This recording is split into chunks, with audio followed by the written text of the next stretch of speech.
Halo, selamat datang kembali di channel 2050. Di video kali ini kami akan membahas salah satu karakter antihero dari DC Comics. Karakter ini bernama Konstantin. Dalam dunia superhero, kita mengenal mereka dengan keberanian, tekad yang mulia, serta sikap yang menjadi teladan bagi mereka yang mengaguminya. Berbicara tentang sikap, kalian pasti juga mengetahui tentang antihero, yaitu sebuah sikap, tindakan seseorang yang bertentangan dengan moral. Namun orang tersebut yakin yang ia lakukan adalah benar. DC Comics memiliki satu nama. Ia hanyalah manusia biasa, bukan seorang metahuman. Atau manusia biasa dengan kemampuan bertarung yang hebat. Dia adalah John Constantine.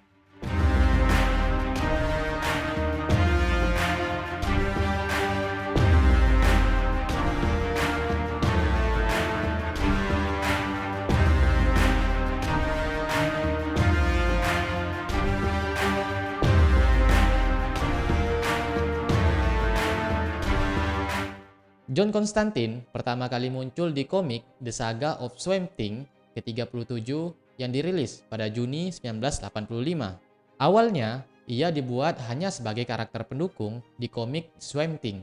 Namun, Constantine akhirnya menjadi karakter utama di komik Hellblazer yang dirilis pada Januari 1988. John Constantine diciptakan oleh Alan Moore, Steve Vizzete, dan John Totleben.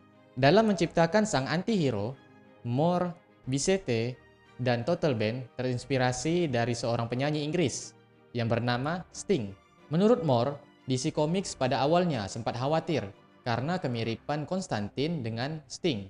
Mereka khawatir jika Sting bakal menuntut karena masalah ini. Beruntung, Sting tidak keberatan, dan bahkan ia merasa bangga karena ada karakter komik yang mirip dengannya.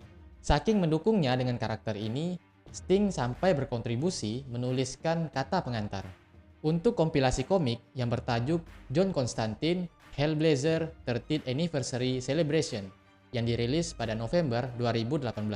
Bahkan, Sting berdandan seperti Constantine saat mengumumkan hal ini. Pada sebuah video yang diunggah di situs resminya DC Comics, Constantine dapat dikatakan sosok antihero yang sesuai dengan perannya. Sifatnya yang keras serta antisosial menambah daya tariknya sebagai seorang detektif okultisme yang tidak segan melakukan hal apapun untuk menyelesaikan pekerjaannya. Termasuk ia bahkan pernah beberapa kali mengorbankan orang lain pada iblis untuk mendapatkan apa yang ia inginkan. Sebelum terkenal menjadi detektif dunia lain, Constantine sempat membentuk sebuah band bergenre punk rock yang bernama Mockus Membran. Band ini dibentuk bersama cinta pertamanya, Veronica Delacroix, dan teman karibnya, Gus Lester. Terbentuknya band ini setelah mereka menyaksikan konser punk rock asal Inggris, The Sex Pistols. Lalu lahirlah Mockus Membran. Di komiknya bahkan pernah merilis sebuah single yang berjudul Venus of the Heart Cell. Lirik lagu tersebut bahkan pernah ditampilkan di komik Hellblazer Annual 1. Pada tahun 2012, band yang ada di dunia nyata, yaitu Spiderlegs, membuatkan aransemen pada lirik Venus of the Heart Cell yang ada di komik. Bersama label rekaman Wave Capsule, Spiderlegs juga membuatkan video musik lagu ini dengan menampilkan berbagai potongan komik sang antihero. Kalian bahkan dapat menyaksikan video lagu tersebut di YouTube. Permulaan kisah sang Hellblazer ini bermula dari ketertarikan mereka dengan dunia okultisme dan sihir. Mereka bahkan melakukan beberapa ritual yang salah satunya menyebabkan kecelakaan, yang menyebabkan Delacroix kehilangan pijakannya di dunia manusia. Namun sayang, Constantine tak dapat menolongnya. Akibat insiden ini, ia pun semakin terobsesi dengan dunia sihir. John mempelajari semua pengetahuan tentang sihir di Eropa, hingga ia memutuskan pergi ke New York City untuk belajar dengan penyihir hebat, yaitu Giovanni Zatara. Bersama dengan Nick Necro dan Zatanna, yang tidak lain merupakan putri dari Zatara, yang pada saat itu juga sedang berpacaran dengan Nick Necro. Ketiganya belajar bersama dan melawan ancaman dari Cult of the Cold Flame. Nick yang saat itu menjadi terobsesi dengan sebuah buku yang bernama Books of Magic, memutuskan berkhianat dan bergabung menjadi anggota kelompok yang ia lawan. John yang awal perkenalannya saat itu dengan Zatanna juga jatuh hati padanya, hingga mereka pada akhirnya menjalin sebuah hubungan. Sampai John tidak sengaja menyebabkan Zatara tewas karena kesalahan merapal sebuah mantra. Hingga hubungan Konstantin dan Zatanna pun berakhir. Namun sebelum mereka berpisah, Zatanna sempat merapalkan sebuah mantra kepada Konstantin agar ia menjadi sosok orang yang lebih baik ke depannya. Selain sebagai detektif supranatural, John Constantine juga disebut sebagai penipu terhebat di DC Comics. Konstantin memang tak dapat bertarung seperti kebanyakan karakter dalam DC Comics. Ia lebih mengandalkan kecerdikannya dalam menghadapi berbagai musuh yang ia lawan. Dia mampu berpikir cepat selama masa pertarungan, punya pengetahuan yang luas tentang okultisme, dan ahli dalam memanipulasi lawan. Kecerdikannya bahkan lebih banyak membantu dibandingkan kemampuan sihirnya. Bukti dari cerdiknya Konstantin adalah ia bahkan pernah berhasil menipu beberapa hero lainnya, seperti The First of the Fallen, The Presence, Superman, Batman, dan Dr. Fate. Bahkan, ia pernah mengambil kekuatan Shazam dari Billy Batson. Serta masih banyak karakter lain yang ia buat kesal karena ditipu olehnya. Dia juga termasuk karakter hero yang tahu semua rute menuju surga, neraka, dan akhirat. Dia bahkan pernah membiarkan dirinya terbunuh. Namun, ia hidup kembali karena ia tahu jalan keluar dari akhirat.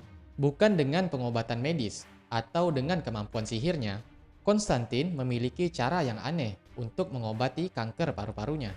Dia menjual jiwanya kepada dua iblis, yaitu Beelzebub dan Azazel. Gara-gara kelakuan antihero tersebut, baik Beelzebub maupun Azazel tidak mampu mengambil jiwa Konstantin. Bahkan untuk mendapatkan nyawa sang antihero, Beelzebub dan Azazel harus melakukan perang besar-besaran. Dan akhirnya, kedua iblis tersebut terpaksa harus menyembuhkan penyakit kanker paru-paru yang diderita oleh Konstantin. Sebagai seorang yang culas, Konstantin seolah mendapatkan karma dari kelakuannya, seperti dalam kisah percintaannya. Seperti yang sudah disebutkan sebelumnya, bahwa ia pernah menjalin hubungan dengan Zatanna. Konstantin sempat pulang ke Inggris, di mana ia bertemu dengan seorang wanita yang bernama Maureen. Namun keterlibatannya dengan sang detektif supranatural, Maureen pada akhirnya harus mengakhiri hidupnya sendiri. Akibat tragedi ini, John Constantine menjadi selalu menyalahkan dirinya sendiri.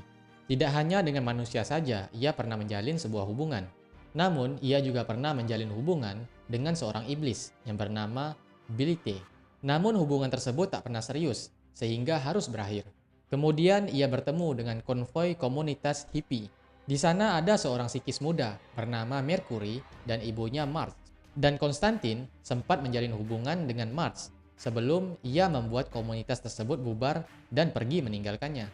Dari semua kisah percintaannya yang tanpa arah yang jelas, hal itu tampaknya tidak terlalu menjadi tekanan batin bagi John Constantine. Namun pernah terjadi sebuah insiden di Newcastle yang selalu menjadi mimpi buruk yang harus dihadapinya. Kisah itu bermula ketika ia berada di Newcastle, Inggris, di mana pada saat itu Konstantin sedang memperluas kemampuan sihirnya. Namun sialnya, di sana ia malah menghadapi sang iblis Nergal yang merasuki seorang gadis kecil. Konstantin dan Newcastle Crew, sebuah grup okultis yang ia pimpin, berusaha untuk menyelamatkan gadis tersebut. Namun malang, ia gagal merapalkan mantra tersebut, sehingga gadis kecil itu jatuh ke tangan Nergal. Kegagalan ini sangat menghantui hidup Konstantin. Ia menganggap insiden itu adalah kegagalan terbesar dalam hidupnya. Sehingga ia mengirim dirinya sendiri ke rumah sakit jiwa Ravenscar untuk memulihkan kondisi mentalnya. Namun sayang, ia malah mendapatkan masalah dan diperlakukan buruk oleh staf di sana. Karena masih trauma untuk kembali ke kampung halamannya di London, Konstantin pun memutuskan pergi ke tempat ia pertama kali mengembangkan ilmu sihirnya di New York City. Konstantin sebenarnya tidak selamanya bekerja sendiri. Selain ia pernah menjadi pemimpin di kelompok Newcastle Crew, ia juga pernah bersama dengan karakter DC lainnya yang berkaitan dengan ilmu sihir, seperti Zatanna, Deadman, Etrigan, Swamp Thing, Rakset, serta Madame Xanadu. Kelompok ini pertama kali terbentuk karena Madame Xanadu meramal bahwa Enchantress sedang mengamuk dan membuat kekacauan akibat terlepas dari tubuh tempat ia bersemayam, yaitu Junmon. Gangguan itu tak bisa diatasi oleh Justice League pada saat itu. Maka dari itu, Xanadu melihat sekelompok orang dengan kemampuan sihir yang mampu menghentikannya. Pada awalnya, Madame Xanadu hanya meminta Rekset untuk menghadapi masalah tersebut. Namun Seth tak mampu, sebab saat itu ia juga menghadapi kesulitan. Maka dari itu, Xanadu meminta tolong kepada Zatanna, yang kemudian Konstantin juga dipanggil untuk menghadapi Enchantress. Dengan bertarung bersama, mereka akhirnya berhasil menyatukan Junmun dan Enchantress. Namun karena masing-masing anggota sulit untuk bersatu karena kepribadian, akhirnya kelompok ini pun bubar. Hingga Konstantin, Zatanna, Deadman, dan Seth mengalami mimpi buruk yang sama. Mereka pun pergi menemui Madame Xanadu untuk memberitahukan apa yang mereka lihat. Xanadu mengatakan kepada mereka bahwa mimpi buruk tersebut akan segera menjadi kenyataan, dan mereka diminta untuk bersatu kembali dalam menghadapi bangkitnya Chen, sang vampir.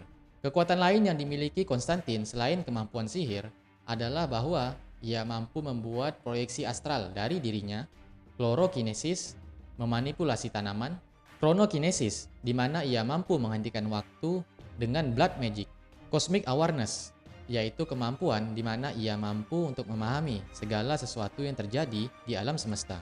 Demonic summoning, di mana ia mampu memanggil iblis dengan berbagai entitas. Dimensional travel, yaitu keahlian untuk membuat portal antar dimensi dan kenyataan. Ia juga mampu untuk melempar iblis kembali ke dalam neraka.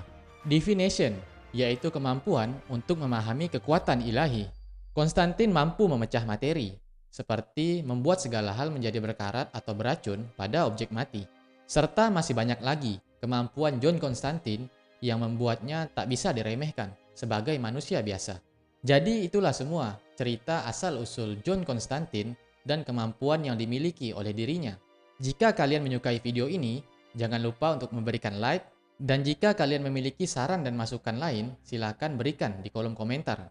Dan jangan lupa juga mensubscribe channel ini dan nyalakan lonceng notifikasi agar kalian mendapatkan pemberitahuan terbaru dari video kami. Dan sampai jumpa di video selanjutnya.